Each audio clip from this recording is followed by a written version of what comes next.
कला पहाड़ आउ थे आईलानी रही तो मले एका सब मरी आज्ञा नहले से बुझे किए मरनी मालिका कही सब हो गलानी। अदिनिया वर्षा गंजाम जिले में चाषी मेरुदंड भांगी देछि। गंजाम जिले में जुआड़े जीवे आपण धान बिल गुड़िक धान गुड़िक एवं गजा अवस्था को आसलानी धान बिल गुड़िक धान कटाई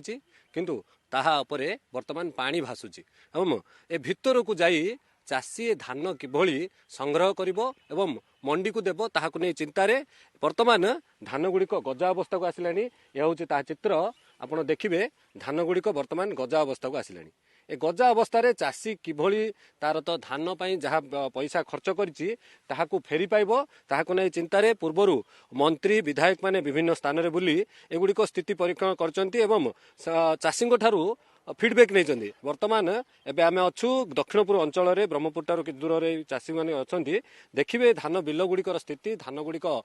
धान केंडा गुड़िक एमती पड़िकी रही एवं पानी मध्य जाउछे। वर्तमान से बिल गुड़िकर आपण देखिबे सबु गुड़िक धान प्रायतः गजा अवस्था गलानी। एबे चाषी मुंडरे चढ़क पड़छि किछि चाषी सहित आलोचना करबा किभली रही स्थिति आगे कौन कहबे केते केते कोन बिल चाष करथिला वर्तमान स्थिति कोन आउ आगो को कोन रहिबो वर्तमान तो ए धान गुड़िक आपण जदि संग्रह करि पारुचंदी कि केमिति एथर ए वर्षर असुविधा हिछि। अदिनिया वर्षा चाषीर मेरुदंड भांगी देछि जहाँ स्थिति रे कि लगाना वर्षा हवा फल रे चाषीर जो धान कटा हला पर लगाना वर्षा हला से बर्तमान आमे ताको उठेई पारनु आ जो परिस्थिति रे कि धान गजा हो गलानी एकर एकर जमी रे धान गजा हो गलानी आ चाषीर मेरुदंड होल जाइछि। आमे सरकार को अनुरोध करूछु बर्तमान चाषी जहाँ हताश हेले एणिकी एफएक्यू जो करते आम देवा संभव नुहे जहाद्वारा कि आम सरकार को निवेदन करुचु ओडिशा सरकार को चाषीर जहाँ आदाय हम तांके देवे नहले आम एकर एकर पिछा ऋण आनिकी खर्च करुचु सर्वशांत वर्तमान चाषी हताश से परिस्थिति रे आम सरकार को अनुरोध करुचु आमर क्षतिपूरण धान चाष केमती थिला कोन आशा धान चाष भल थिला आदाय भी भल थिला अदिनिया वर्षा चाषीर मेरुदंड भांगी देछि जहाद्वारा कि संपूर्ण मर्माहत चाषी वर्तमान बिलर स्थिति केमती भाई ना वर्तमान स्थिति बिल भीतर तो अछन बिल तो पानी भासुची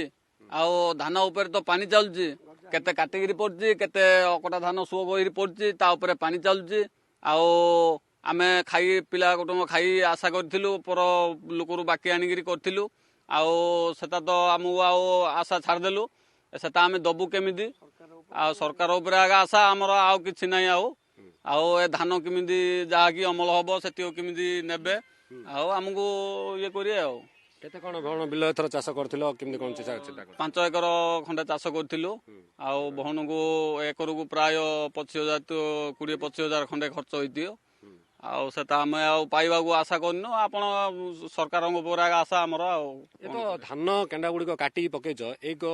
ताको मलिया पड़िबो मलिया पई भीतर को आसिकरी ट्रैक्टर आसी पारिबो कि स्थिति आसीबा को प्राय 2 मास खंडे लागियो ता सुकीगिरी आसिला 2 मास खंडे लागियो 2 मास होला धान आ रहियोगी आउ नै पारुनु आउ इंडिया का नष्ट आउ आज्ञा कौन कहे तो केमती कौन चाष करते स्थिति केमती ये तो धान गुड़ी आम देखुचु सब जगह गजा हो गलानी कौन कहे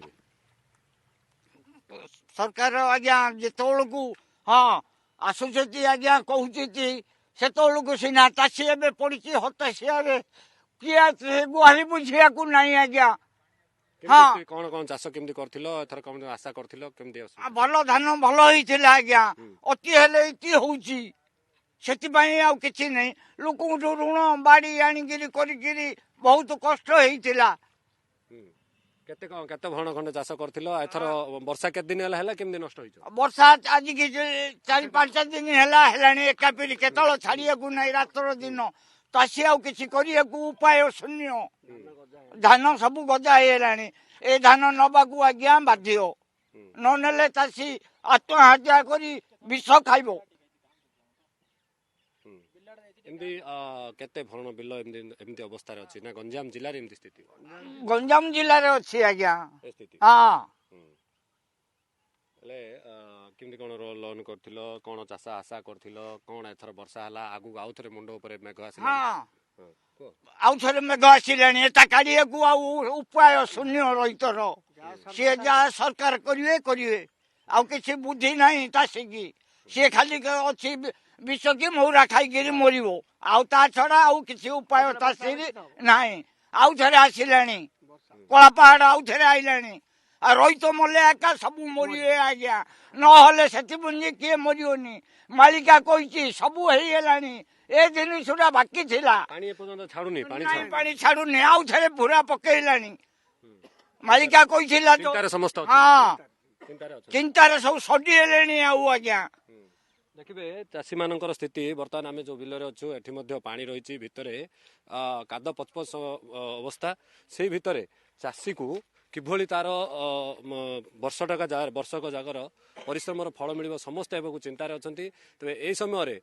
ସରକାରଙ୍କୁ ନିବେଦନ କରୁଛନ୍ତି ଯେ ଏଫଏକ୍ୟୁ ମାନ କୋହଳ କରନ୍ତୁ ତା ସହିତ ଯେଉଁ ଚାଷୀମାନଙ୍କର କ୍ଷତି ହେଇଛି ସେ କ୍ଷତି ଭରଣା କରନ୍ତୁ ଏବଂ କ୍ଷତିପୂରଣ ଦିଆଯାଉ।